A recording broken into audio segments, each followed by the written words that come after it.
Assalamualaikum warahmatullahi wabarakatuh. Waalaikumsalam. Alhamdulillah, alhamdulillah, alhamdulillah. Alhamdulillahilladzi nawwara qulubal mu'minina bil ma'rifah fatma'annat qulubuhum bit tauhid. Asyhadu an la ilaha illallah wahdahu la syarikalah wa asyhadu anna Muhammadan abduhu wa rasuluhu la nabiyya ba'dah. Qala rabbi syrah li sadri wa yassir li amri wahlul 'uqdatam min lisani yafqahu qawli. Amma ba'du.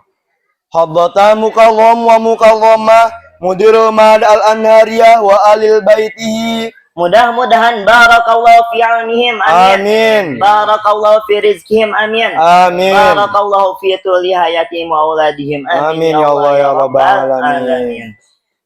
Dan yang saya hormati Dewan Asatid dan Asatidah yang arif dan bijaksana. Dan yang saya tak lupakan juga para dewan hadirin dan hadirah yang terlihat hadir dalam ini acara. Hadirin, Muhammad Hasim Kamali, seorang sarjana Muslim Afghanistan sekaligus mantan profesor hukum di Universitas Islam Internasional Malaysia. Dalam bukunya yang berjudul The Middle Path of Moderation in Islam, The Quranic Principle of Wasatiyah mengatakan bahwa religious moderation is the important key in a religious life to maintain alliance where every member of society must be willing to respect each. Yang artinya moderasi beragama adalah kunci penting dalam kehidupan berbangsa dan bernegara untuk menjaga keseimbangan agar anggota masyarakat mau saling menghargai. Akan tetapi hadirin, jika sikap ini tidak diimplementasikan, maka potret agama yang harmonis akan semakin terkikis. Potret agama yang harmonis akan menjadi teroris yang sangat sadis. Potret agama yang harmonis malah memupuk paham fundamentalis yang radikal dan anarkis. Bahkan yang lebih parah lagi, bisa meruntuhkan persatuan dan kesatuan yang membuat bangsa Indonesia Hancur berantakan. Untuk itu, Implementasi moderasi beragama dalam kehidupan berbangsa dan bernegara adalah judul Syahril Quran yang akan kami sampaikan.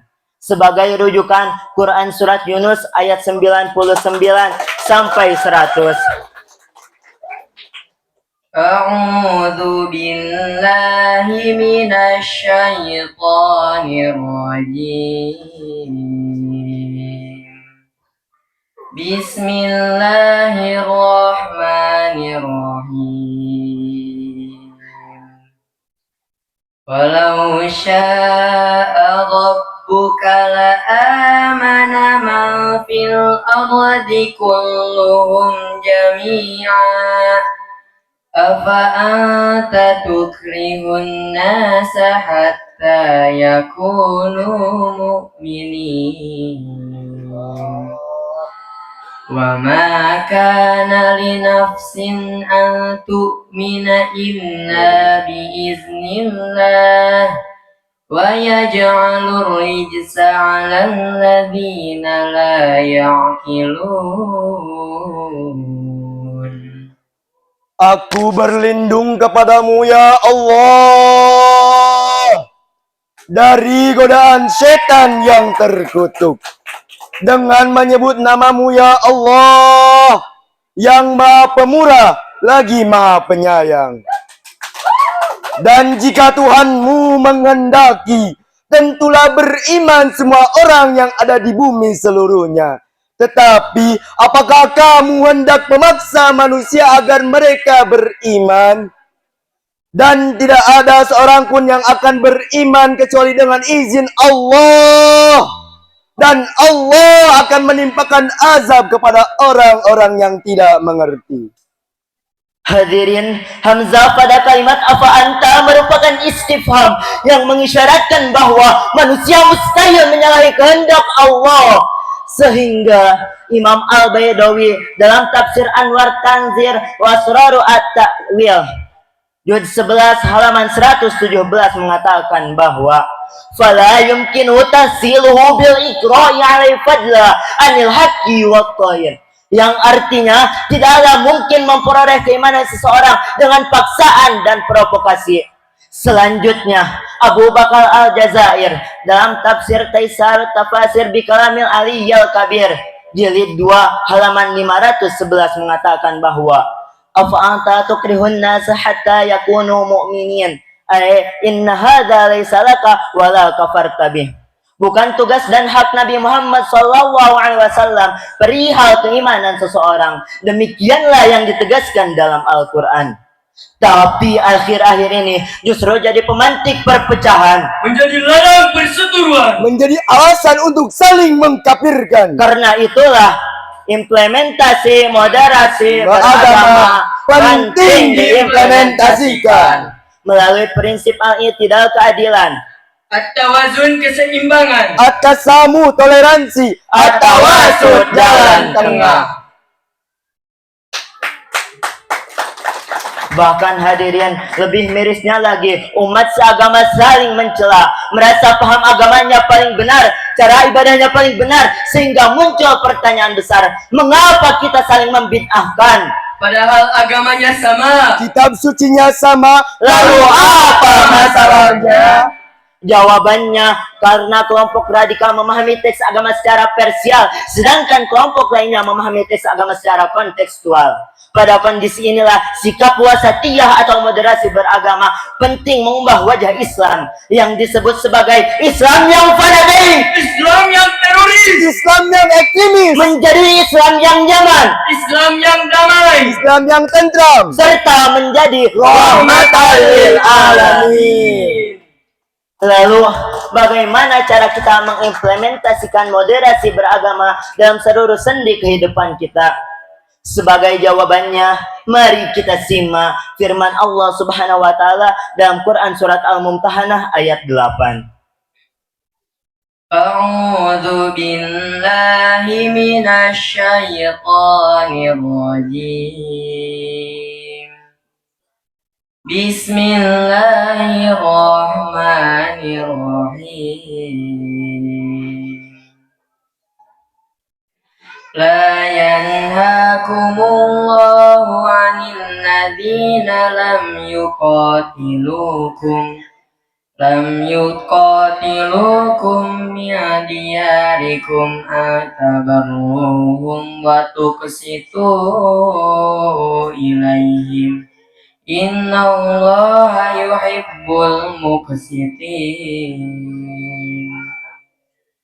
Aku berlindung kepadamu ya Allah dari godaan setan yang terkutuk.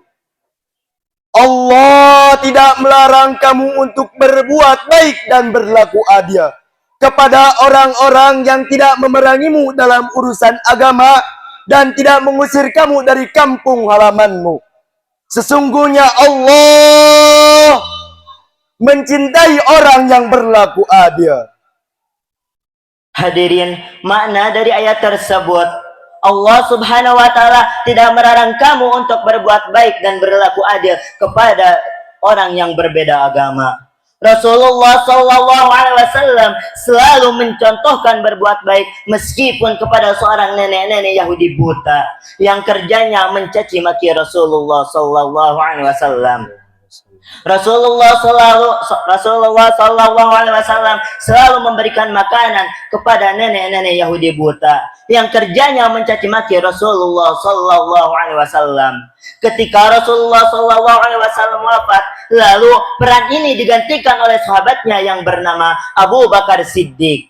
Ketika Abu Bakar Siddiq menyuapkan makanan kepada seorang nenek-nenek tersebut, lalu nenek-nenek tersebut memuntahkan makanannya seraya berkata, pasti ini bukan orang yang biasanya memberi aku makanan, karena orang yang biasanya memberi aku makanan ialah orang yang penuh kelembutan dan kasih sayang. Lalu Abu Bakar menjawab, memang benar bukan aku orang yang biasanya memberi engkau makanan. Orang yang biasanya memberi engkau makanan ialah bernama Muhammad dan dia telah meninggal dunia. Mendengar nama Muhammad, maka bergetarlah hati wanita Yahudi tersebut. Menangis ia sejadi-jadinya sambil berkata, setiap hari aku menghina yang nama Muhammad. Setiap hari aku mencaci yang namanya Muhammad. Tapi setiap hari pula ia memberi aku makanan dengan penuh kelembutan dan kasih sayang. Sungguh indah akhlak Muhammad. Wahai Tuhan, tuntun dan ajarkan saya dan izinkan saya pula untuk memeluk agama Muhammad sallallahu alaihi wasallam. Ala Muhammad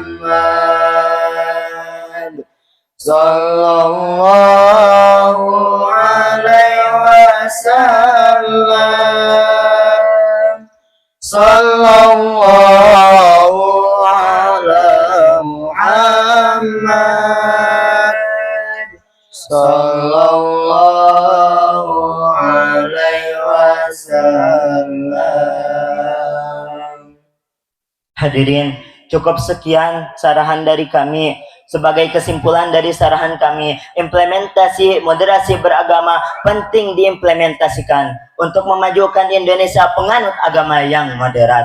Untuk itu, jika Indonesia mengimplementasikan moderasi beragama, insya Allah diberkahi ilahi Rabbi. Cukup sekian sarahan dari kami. Wassalamualaikum warahmatullahi wabarakatuh.